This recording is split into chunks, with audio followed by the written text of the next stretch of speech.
This is the Big O Show. This is the Big O Show.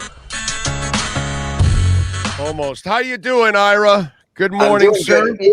You know, it's funny because a lot of times I forget to turn my ceiling fan off, and it makes sort of, in the background a little distraction. But then I have this lapel microphone on, and I literally have strangled myself a few times trying to get up to turn the fan off and then get back to the computer in time so I can understand the quick walk away and fixing things. But it's going good, Big O, because for the rare time I can talk to you after a Heat winning streak, and I don't care that they played a G League team the last two.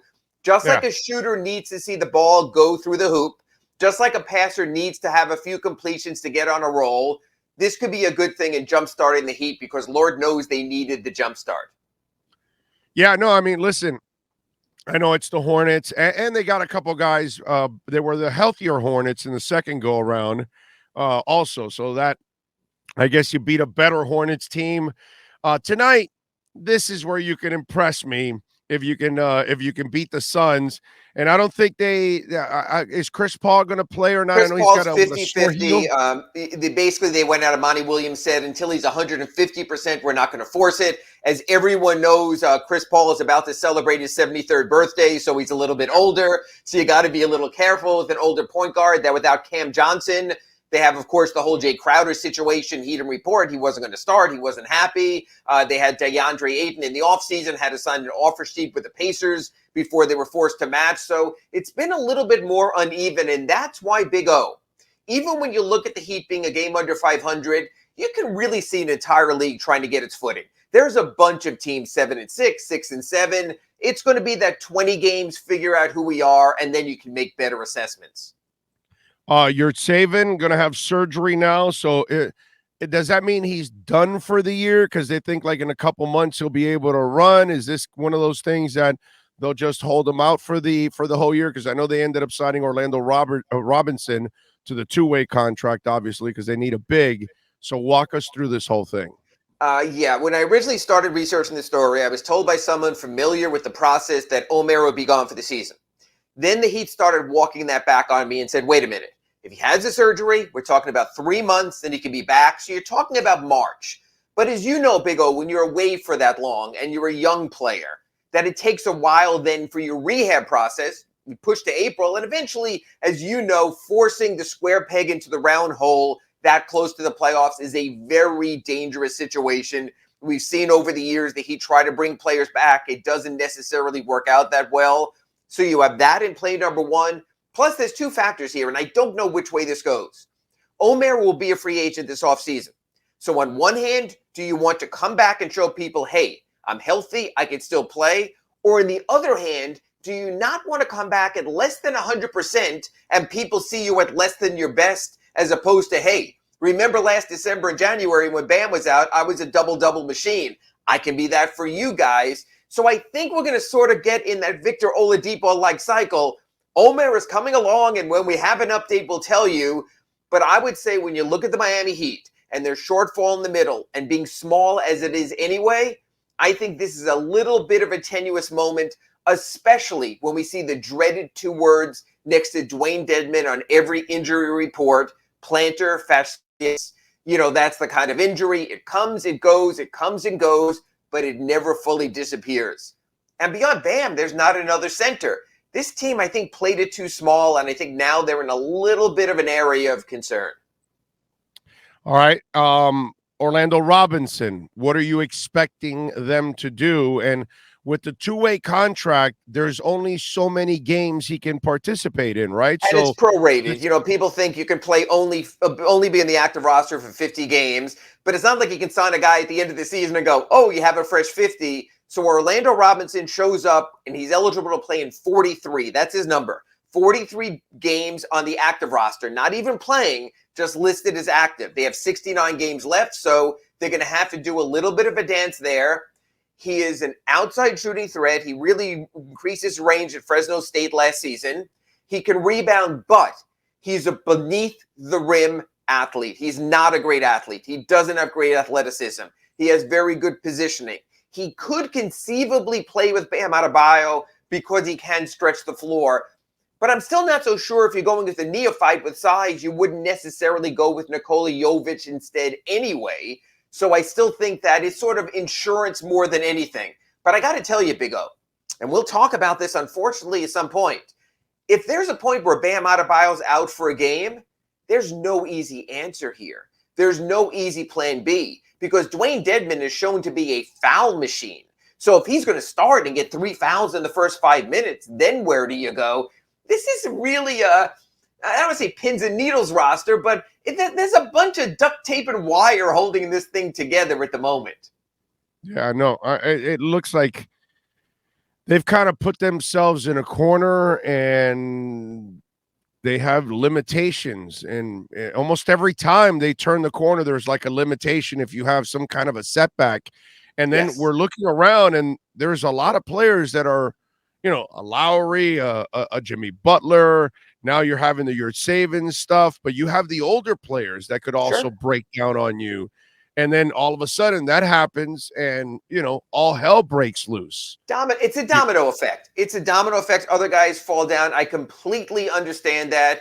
That's where you wind up the way they put this roster together, where they wanted to go small and all their best wings. And remember, Tyler Hero's missed the last 3 games with an ankle. He's questionable for tonight against the Suns. Here's the thing, Big O, and I wrote this on my Ask Ira at sunsentinel.com this morning.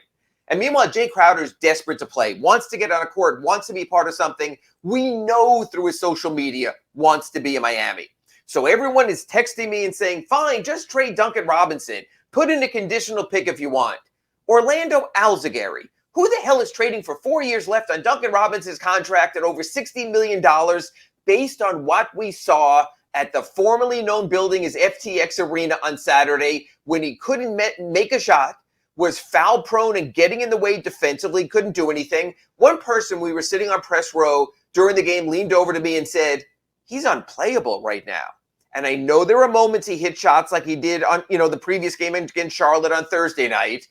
But don't try to sell me or anyone that Duncan Robinson's a trade asset. No, he's a contract, but he's not a trade asset. And again, Big O, I come back twice a week with you on our Acura Pembroke Pines reports here, and we talk about Heat trade assets. They really don't have a lot. And if you're not making the huge deal with Bam Adebayo, there's not a lot else there. All right, and do you expect that Nets situation to get cloudy down the line? I do. I almost have that's my last hope, but then again, I keep wondering somebody's going to beat out Miami for an offer unless he controls where he wants to go. Why would he control where he wants to go to a 500 Heat team at the moment? Again, you have to make yourself sexy. It's like there's times the Big O shows up, he shaved the goatee and he looks like crap. And then there's mornings like today and you go, hey, that's a good looking man. So it's just a matter of the Heat at the moment are not a sexy team. If you're a free agent, you're not saying, I want to go there because they almost made the NBA Finals last season. Instead, Kevin Durant sort of looks like the Heat as they sort of got the same record as we do. They're not in that much of a better shape. The Heat need to make a run. It works out okay for this reason, Big O. Most players signed in the offseason cannot be traded till December 15th. So we have a month. The Heat's 2 bigger signings, Dedmon and Oladipo, cannot be traded till January 15th. So they have 2 months. So the deal is likely closer to the February NBA trading deadline than sometime soon. The one thing I will say is I do not doubt Andy Ellisberg, Pat Riley, Adam Simon, Nick Harrison if they want to get a deal done. The other thing I say is, and this has been thrown a lot my way, I've seen it on the chat boards when we do our Acura Pembroke Pines reports, I just don't think they would trade Kyle Lowry, whether he's up or down or anything, as long as he's still Jimmy Butler's running buddy. Because the one thing I know in life, as bad as, say, an irascible wife can be, an unhappy Jimmy Butler is one of the toughest things any man can be around. So I think you got to keep Jimmy happy. But wait a minute. Don't you have to also pull him into the office, sit down with him and say, hey, Jimmy, I know he's your guy, but what are the results? What are we getting here? He's not helping us. He's not helping you. He didn't help you last year. He's not a difference maker right now, and he's taking up a large chunk of our salary cap. We need to do what's best around you. And unfortunately, right now, it's a tough decision. He's a great friend of yours. He's the godfather of your daughter. We get it. But he's not helping you get to the title that we all want to win. So what do you want to do? Do you want to stay status quo or do you want to win? Because that's what I would do if I'm Pat Riley. I would sit down and tell him, and I'd make him understand, I get it. I'd love to be loyal, but we can be loyal if you're keeping up your end of the bargain. Unfortunately, Kyle Lowry is not keeping up his end of the bargain. And Big O, you laid out a very rational approach there. But laying out a rational approach to Jimmy Butler doesn't always get it done. Tom Thibodeau is a pretty rational coach and was a very good friend of Jimmy Butler, and they were together in Minnesota, and rational thought did not prevail. Jimmy Butler got within a Kawhi Leonard shot of making the Eastern Conference Finals in Philadelphia, but rational thought did not prevail. I think it's quite possible that he told Jimmy Butler before the Kyle Lowry thing, Jimmy, we love Kyle. He's a winner. Eric Spoelstra calls him QB1. But he's also 35, asking for $85 million over 3 years. He's going to be 38 at the end of this deal. Are you sure it's in your best interest then, in that offseason, in the 2021 offseason? Jimmy Butler tends to be more rational to what he thinks than what outsiders think. And man, you saw it, Big O, in that first game against Charlotte when he had the 35 and the big numbers and the stats. When Jimmy is great, he can lift this Miami Heat team almost single-handedly. He did it in the 2020 all the way to the NBA Finals. He did it within one shot last year against a very good, well-coached Boston Celtics team in the Eastern Conference Finals. This is Jimmy's world. Like, I think at some point, Jimmy's going to knock on the door of that beautiful Biscayne Bay office and go, Pat, I think I'd rather have this office myself. You're going to have to relocate.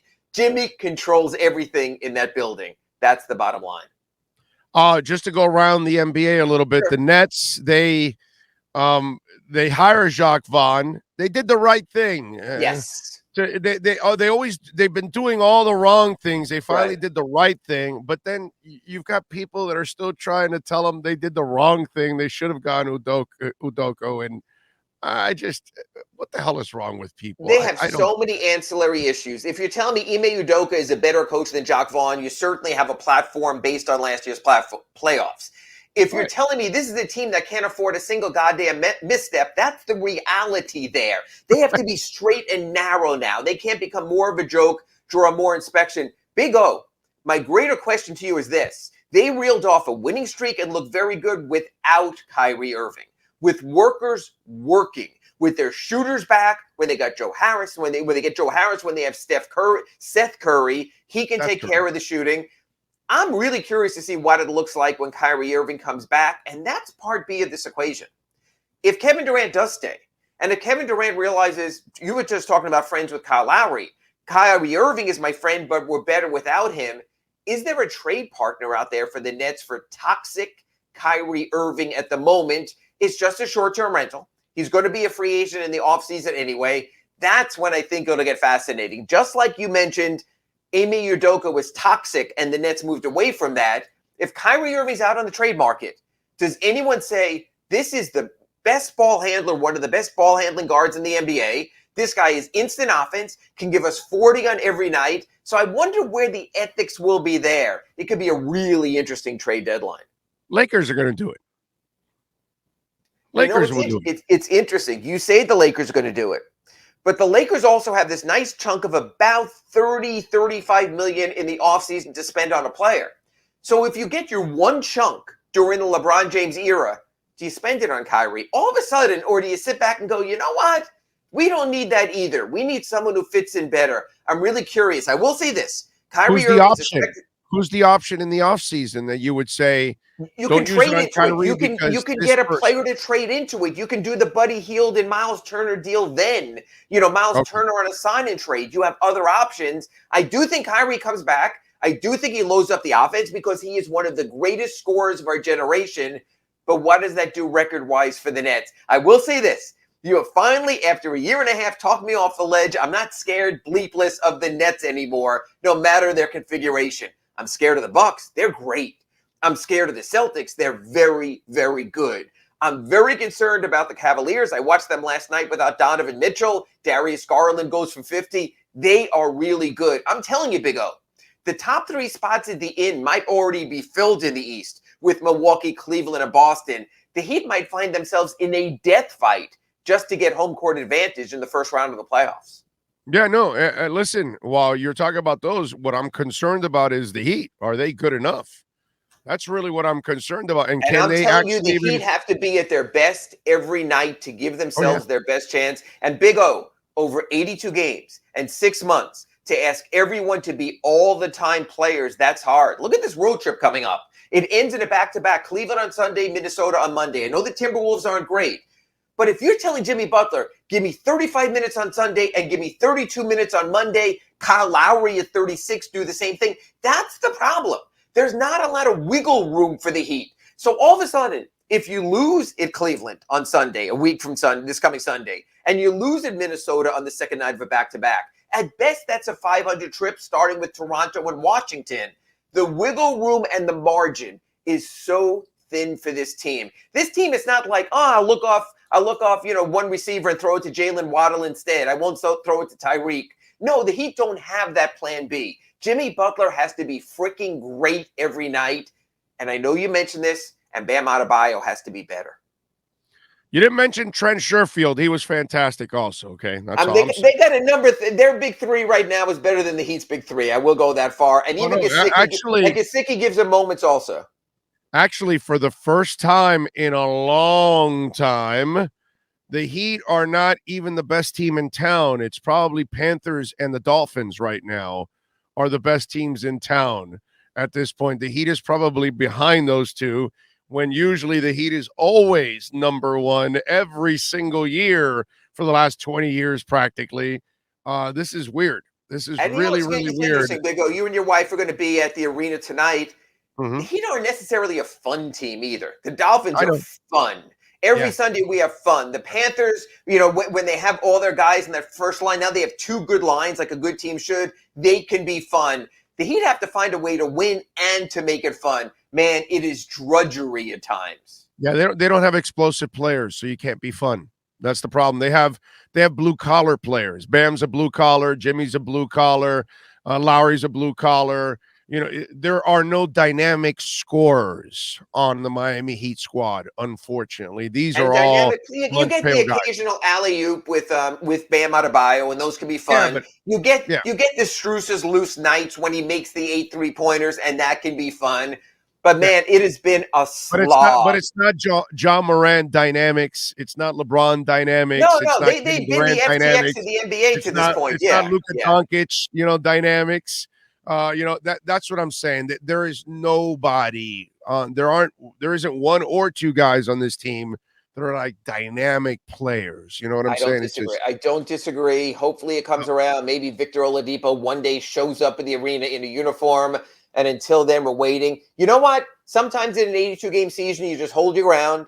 You just stay competitive, and then you make your move. Because I got to tell you, last 3 or 4 years, the Heat have always had that run, win 8 of 11, win 9 of 13 or something. Their run, I think, is coming. But right now, it's been hard. It's been difficult for this team. Absolutely. Tonight, Devin Booker comes in, DeAndre Ayton. There's plenty of offense on the other team. It'll be interesting to see how it plays out.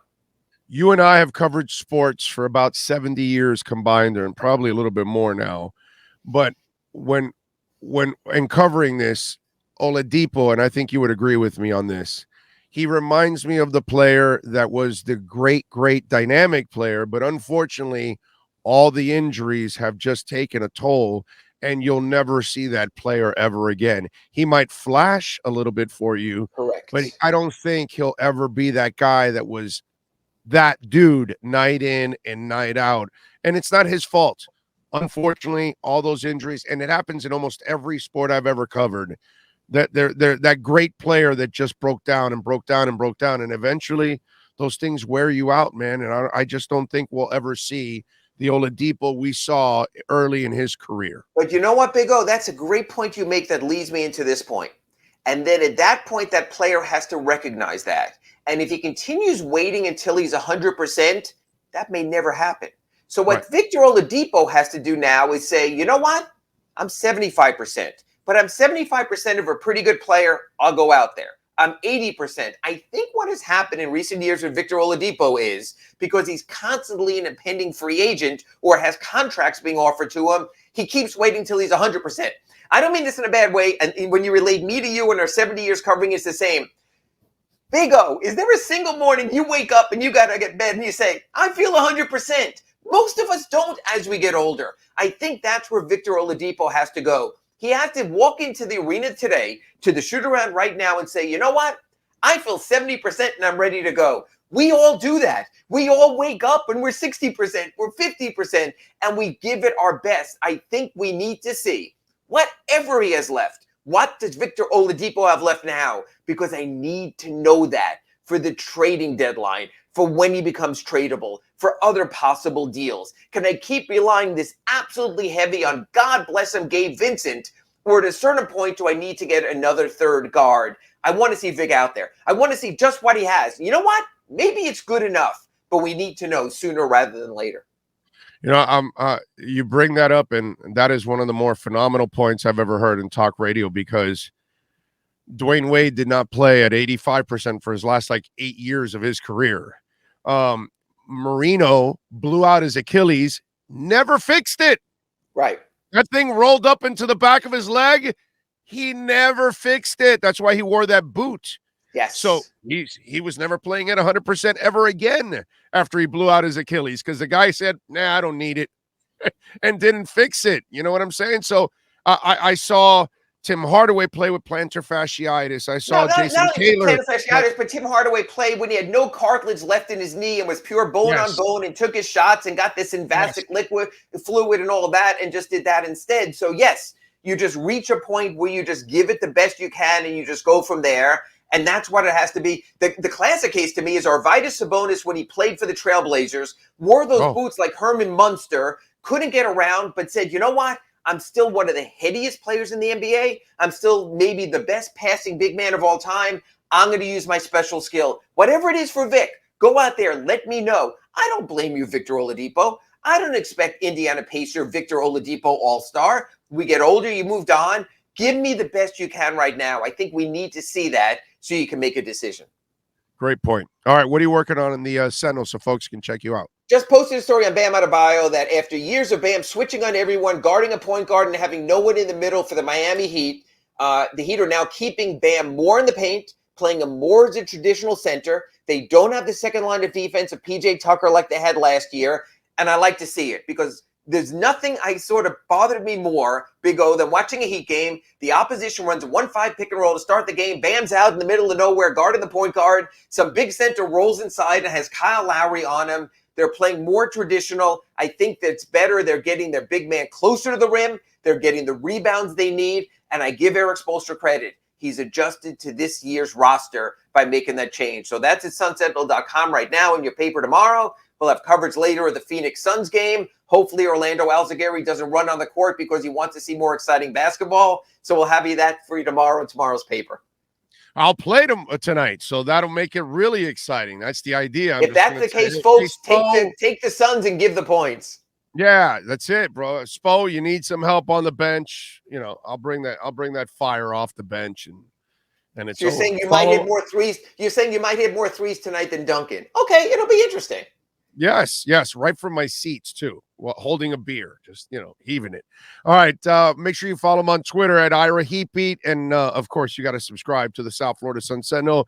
He'll be back on Wednesday for the RedRecover.com inside the paint show. Ira, as always, thank you, my brother. Appreciate it. Talk to you later this week. Thank you, Big O. You got it. There you go, Ira Winderman.